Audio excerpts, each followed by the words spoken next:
This isn't the first hand a warrior named Aluda Ketelauri has taken. There's already one hanging in his own house. This one, he leaves exactly where it lies.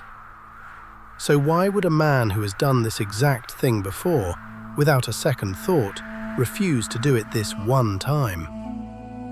Because sometimes what ends you isn't breaking a rule, it's the one time you don't. This is Kevsereti, in the high Caucasus of eastern Georgia. There's no distant state authority here. Order belongs to the Temi, the mountain community, and its legitimacy comes from the Kati, the sacred shrine the community gathers under. When kissed raiders come south for horses or cattle, the men who catch them are expected to kill, and to bring back a hand as proof. Aluda has done this before. Nobody in Shatili doubts his nerve. Word reaches Shatili that kists have driven off horses in the night, Aluda's own fastest horse among them. He doesn't wait for the others. He goes alone, before the tracks can cool.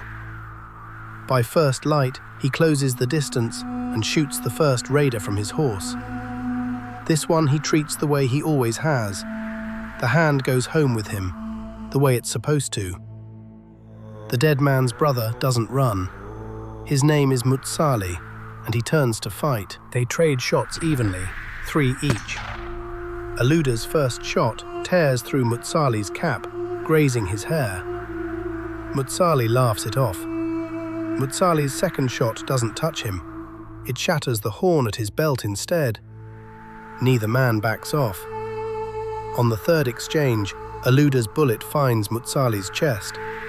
He doesn't fall. He tears grass from the mountain and packs it into the wound, so he can fire once more.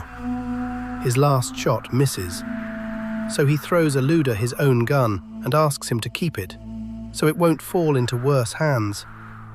He weeps over this one the way he never has before. He doesn't strip the weapons. He doesn't touch the hand. He arranges him instead, like a warrior earning a warrior's rest. The dagger at his head, the saber along his arm, the hand left resting near his own heart, a cloak drawn over him, a shield laid on top. Above him, a raven begins to circle, crying for what it wants to take. Something has already decided this isn't finished. He walks back into Shatili and tells them everything. This kill, that one, all of it. He calls Mutsali blessed. An old man named Ushisha stops him cold. A kissed salvation isn't written in our law, he says. Aluda doesn't take it back. Here is the part that changes what this story is about. Nobody in Shatili doubts that Aluda has done this before, correctly, without hesitation.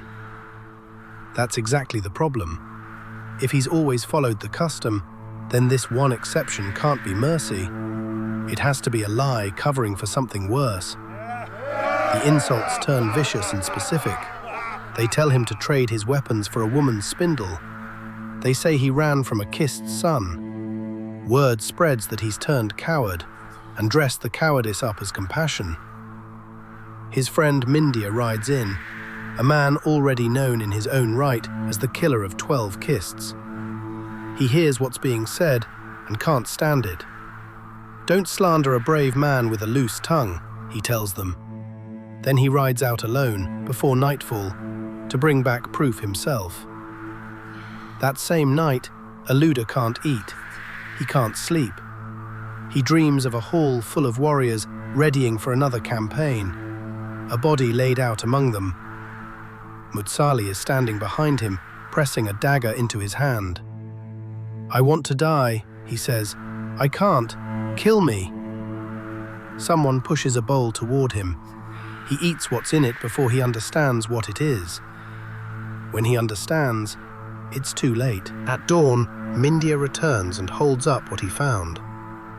If you don't believe he was there, he tells them, here's the kist's hand. Aluda won't take it. If I'd wanted it cut off, I'd have done it myself, he says. Then quieter, we say we alone are human. that only we are saved and the rest are lost?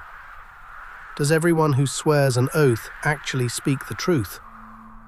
Woe to a justice that puts sin on a baptized man for showing mercy.